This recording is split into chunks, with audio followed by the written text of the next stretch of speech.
Germany gets credit for a lot. Some of it is completely earned. Some of it is a myth that Germany was perfectly happy to let slide. So let's go through what this country actually invented, what it transformed, what it quietly took credit for, and what the popular version keeps getting embarrassingly wrong. Start with the one everyone thinks they know. The printing press. Johannes Gutenberg, Mainz, 1440s, movable type, changed everything. That part is true. What people skip is that printing already existed. China had it, Korea had it. Woodblock printing was moving through Europe before Gutenberg was born. What Gutenberg actually built was a system, a reproducible, mechanically consistent method of setting type, combined with a screw press he adapted directly from the wine industry. The wine press was already there. The ink formulation took years of experimentation, but the concept of pressing something against a surface was ancient. What Mainz gave the world was the architecture that let everything work together at industrial scale for the first time, in a form that could be copied and spread across a continent. You could argue Gutenberg didn't invent printing. You'd be right. What he invented were the conditions under which ideas could spread faster than armies, faster than plague, faster than kings could burn books. That's actually a bigger claim. And it holds. The automobile follows the same logic, except messier. Carl Benz, Mannheim, 1885. The patent motor wagon. 3 wheels, a small internal combustion engine, a legitimate claim to being the first true gasoline-powered vehicle. That part is documented and real. Here is what the textbook version quietly omits. Gottlieb Daimler, working in Cannstatt, a different German city, a completely separate workshop, was building a nearly identical engine at exactly the same time. Neither man knew the other existed. They were not rivals. They were not racing. They were simply 2 German engineers in 2 different cities arriving at the same solution to the same problem independently. The first car was not a single breakthrough. It was 2 Germans running a race they didn't know they were in. But the real story isn't either of them. In August 1888, while Carl Benz was still uncertain his machine was practical enough to sell to anyone, his wife Bertha decided the matter herself. Without telling Carl, she loaded their 2 teenage sons, pushed the car out of the workshop before dawn so no one would stop her, and drove 60 miles from Mannheim to Pforzheim, the first long-distance automobile journey in recorded history. Along the way, she cleared a blocked fuel line with her hairpin, insulated a failing wire with her garter, convinced a cobbler to roll the brake pads using leather, and sent a note back to Carl, explaining that the brakes needed redesigning for hills. Those brakes became standard. The person who field tested the automobile, who stress tested it in the real world and sent back the engineering notes that made it viable, was not listed on the patent. Germany invented the car and then immediately got into an argument about who deserved the credit for it. A theme, it turns out, that would repeat. Aspirin. Bayer. 1897. Felix Hoffmann. Acetyl salicylic acid. Clean white tablet. Arguably one of the most used drugs in human history. Except the willow bark that provides aspirin's active compound was a folk remedy Hippocrates was writing about more than 2,000 years before Hoffmann touched a test tube. The French chemist Charles Frederick Gerhardt had already synthesized acetyl salicylic acid in 1853. What Bayer did was refine the process, stabilize it, mass-produce it, brand it, and sell it globally with the kind of industrial force that turned a chemistry notebook entry into a household word. Germany built the machine around the molecule. That part is genuinely impressive. The part Germany did not advertise? There is a serious documented dispute about whether Hoffmann made the key discovery himself. A senior chemist named Arthur Eichengrün, who worked at Bayer at the same time, claimed for decades that he had directed the aspirin synthesis project and that Hoffmann was following instructions, not leading research. Eichengrün was Jewish. During the Nazi period, his contributions were removed from Bayer records and company histories. When he finally wrote his full account in 1949, a year before he died, historians took it seriously enough that the question has never fully closed. Germany built the industry that turned a folk remedy into a global product, then spent decades in an argument about credit that went somewhere genuinely ugly. Bayer, for context, also trademarked heroin in 1895. Different outcome. Let's take a breath and go somewhere lighter. A small Bavarian town called Herzogenaurach, population around 20,000 sitting on a river called the Aurach.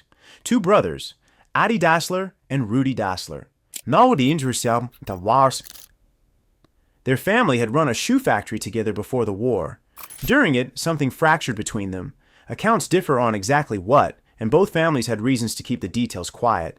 And when the war ended, the split was total. Adi took one side of the factory and founded Adidas, the name built from the first letters of his own name. Rudy walked across the river and founded Puma, two of the largest sportswear companies on earth, born from a single family falling apart in a Bavarian market town. The rupture ran through the whole community. Workers from the two companies would not drink in the same bars. Residents were quietly expected to declare loyalty through footwear. If you walked into a shop in Herzogenaurach wearing the wrong brand, people noticed. Germany did not invent the athletic shoe.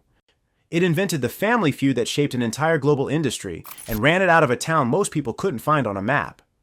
Meanwhile, in Bonn in 1920, a man named Hans Riegel Sr. started a small candy company using his wife's copper kettle and a marble slab as his workbench. The name Haribo came from the first two letters of Hans Riegel and the first two letters of Bonn. The dancing bear shape he settled on was inspired by the trained bears he had watched performing at street markets as a child. Animals that moved in a way that felt festive and harmless and familiar. The gelatin-based chewy texture, the production method, the iconic form that children everywhere now recognize instantly, that system was his. Gummy candy in some loose ancestral sense had existed before. The gummy bear is a globally manufactured, globally exported, culturally embedded product is Bonn's contribution to the world. Germany keeps inventing the container that makes things travel. That phrase keeps returning. Because in 1908, in Dresden, a woman named Melita Benz had a very specific and very reasonable problem. Her percolated coffee tasted bitter from the grounds that slipped through the metal strainer. She experimented. She took a circle of blotting paper from her son's school exercise book, pressed it into a brass pot she had punched holes in with a nail, and poured hot water through it. It worked. Clean cup, no sediment, noticeably better coffee. She patented the design the same year and built a company around it that still carries her name. Deutschen Sprachausdruck, one of the most widely replicated kitchen products in the world, the paper coffee filter, came from a housewife's kitchen experiment using leftover school supplies. Melita Benz did not invent coffee. She invented the filter that made daily coffee bearable, and then turned it into a business before most people had figured out there was a business to build. And then there's the MP3. Karl-Heinz Brandenburg and a research team at the Fraunhofer Institute in Erlangen spent years through the 1980s and into the early 1990s working on a method to compress audio files without destroying the parts the human ear actually registers. The underlying science, psychoacoustics, the way the brain fills in missing information and ignores certain frequencies, was already understood by researchers. What the Erlangen team built was the compression standard that made it practical, distributable, and universal. The format that made the CD obsolete, that collapsed the music industry's revenue model practically overnight, that built the architecture streaming still runs on. The project nearly died several times. At one critical point, Brandenburg was testing compression quality against a single a cappella recording, Suzanne Vega's Tom's Diner, because it was among the hardest cases for the algorithm to handle cleanly. He played it thousands of times, fixed the artifacts. The MP3, in some small way, exists because of that song. Almost nobody outside of audio engineering circles can name the German scientist who built the standard that rewired the entire global music industry. That is the pattern underneath all of it. The printing press was not the first printing. It was the first system that scaled. The automobile was not a lone spark. It was two parallel sparks, and the woman who proved the thing actually worked in the field. Aspirin was not a discovery. It was industrial machinery built around a compound that already existed, credit disputed in ways the company preferred not to revisit. The MP3 was not new science. It was a new standard, new compression, new deployment infrastructure. The kindergarten. Friedrich Froebel, Thuringia, 1837, structured early childhood education whose framework quietly reshaped how every modern society organizes the first years of a child's development. The first wearable contact lens, Adolf Fick, 1887, made from blown glass, unwearable for more than a few hours, but the working concept. A country that kept building the thing that made the idea move. Germany's invention is rarely the first spark. It is the system, the institution, the standard, the machine that turns a molecule into a medicine, a compression algorithm into a cultural shift, a leather and felt shoe into a dynasty, a circle of blotting paper into a morning ritual. Other countries dream. Germany tends to build the thing that makes the dream work.